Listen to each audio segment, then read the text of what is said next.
Okay sir.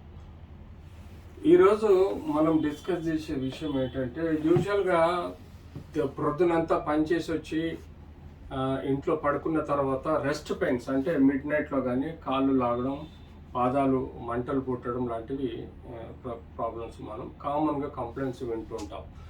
ఆ నొప్పి వల్ల రాత్రంతా నిద్ర పట్టలేదని. So it's unusual presentation. కొంతమందికి సమస్య ఏర్పడ్డప్పుడు అది ప్రాపర్గా మనం డయాగ్నోజ్ చేయాల్సింది, దాన్ని ప్రాపర్ ఇన్వెస్టిగేషన్ చేసి డయాగ్నోజ్ చేయాల్సిన అవసరం ఉంది. సో డయాబెటీస్లో మోస్ట్ కామన్గా మనం ఇలాంటి ప్రాబ్లమ్స్ రాత్రిపూట చూస్తూ ఉంటాం. అంతేకాకుండా కాఫ్ మజిల్స్లో problems or calf muscles day అంతా పనిచేసిన తర్వాత టైర్డ్ అయిపోయి ఫెటిక్ సిండ్రోమ్ రావడము, నరాల ఒత్తిడి వలన కూడా కొంత ఆ కండరాలలో నొప్పులు రావడం లాంటివి మనం చూస్తూ ఉంటాం. సో ఇలాంటి మెయిన్ ప్రాబ్లమ్స్ ఎప్పుడైనా వచ్చినప్పుడు దాన్ని మనం యూజువల్గా కొంతమందిలో vitamin D, calcium, B complex deficiency అంటే వ్యక్తులలో కూడా తక్కువ ఉండటం వల్ల కూడా ఇలాంటి క్రాంప్స్ మనం చూస్తుంటాం.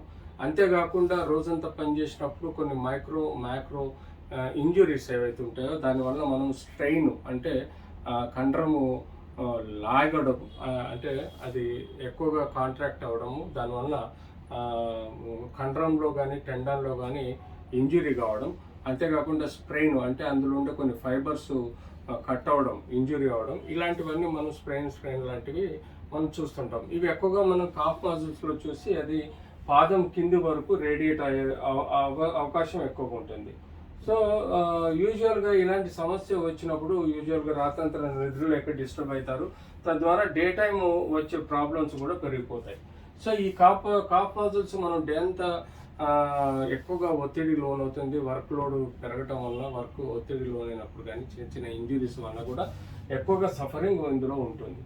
సో మనం ముఖ్యంగా ఇలాంటి కాఫ్ మజిల్స్ పెయిన్ వచ్చింది, అది కంటిన్యూస్గా డేజెస్గా ఉంటుంది అంటే ఆబ్వియస్గా మనకు ఆ రోజు నైట్ కూడా నిద్ర ఉండకుండా చాలా సమస్యలు కూడా సైకలాజికల్ స్ట్రెస్, ప్రొఫెషనల్ స్ట్రెస్ పడి మనకు సఫర్ అయ్యే ఆస్కారం ఉంటుంది. అప్పుడు మనం తప్పనిసరి పరిస్థితుల్లో కంపల్సరీ ఎవాల్యుయేషన్ చేయాలి. క్లినికల్గా మజిల్ ఇంజరీ ఏమైనా ఉందా, లేకపోతే నర్వ్ ప్రెషర్ ఏమైనా ఉందా అన్నది మనకు చూసుకోవాల్సిన అవసరం ఉంది. అప్పుడప్పుడు షియాటిక్ నర్వ్లోని కొన్ని ఫైబర్స్ పైన ఎక్కడో దగ్గర నొక్కపోవటం వల్ల కూడా స్పెసిఫిక్గా కాఫ్ మజిల్స్ నర్వ్ ప్రెషర్కి లోనైనప్పుడు కూడా కాఫ్ మజిల్స్లో పెయిన్ ఆస్కారం ఉంటుంది. అంతేకాకుండా మజిల్ కూడా డే అంతా పనిచేసి స్ట్రెయిన్ అవటం వల్ల కూడా మనకు పెయిన్ వస్తుంది. సో ఇది మనం పర్టికులర్గా డయాగ్నోజ్ చేయాలి. దీనికి తోడు calcium, vitamin D, minerals, magnesium, potassium, అలాగే జింక్ లాంటివి కూడా సఫిషియంట్ మన బాడీలో ఉన్నాయా లేదా అన్నది మనం రూల్ అవుట్ చేసుకోవాల్సిన అవసరం ఉంది.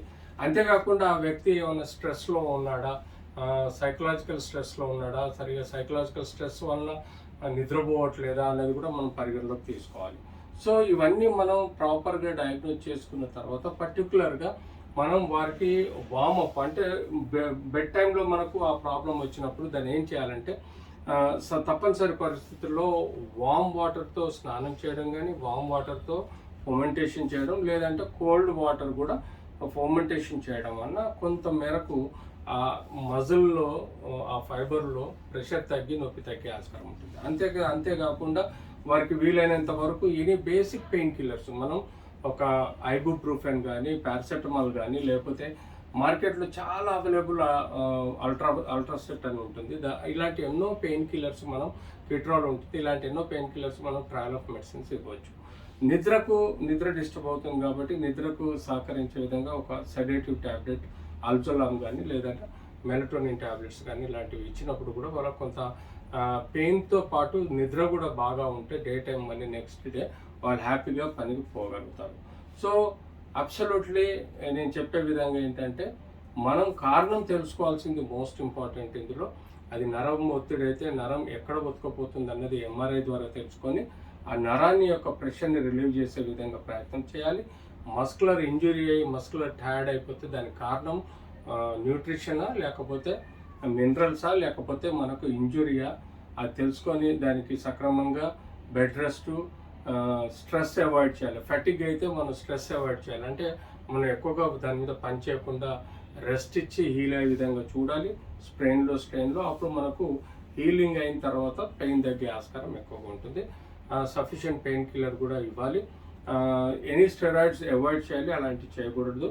ఈ చెప్పులు కానీ అవి కానీ హీల్ చెప్పులు కాకుండా కూల్గా ఎలాంటి స్పోర్ట్స్ యాక్టివిటీస్కి పాల్గొనవద్దు.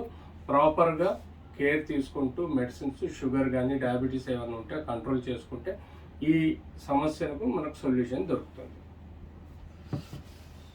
నెక్స్ట్ ఏముంది?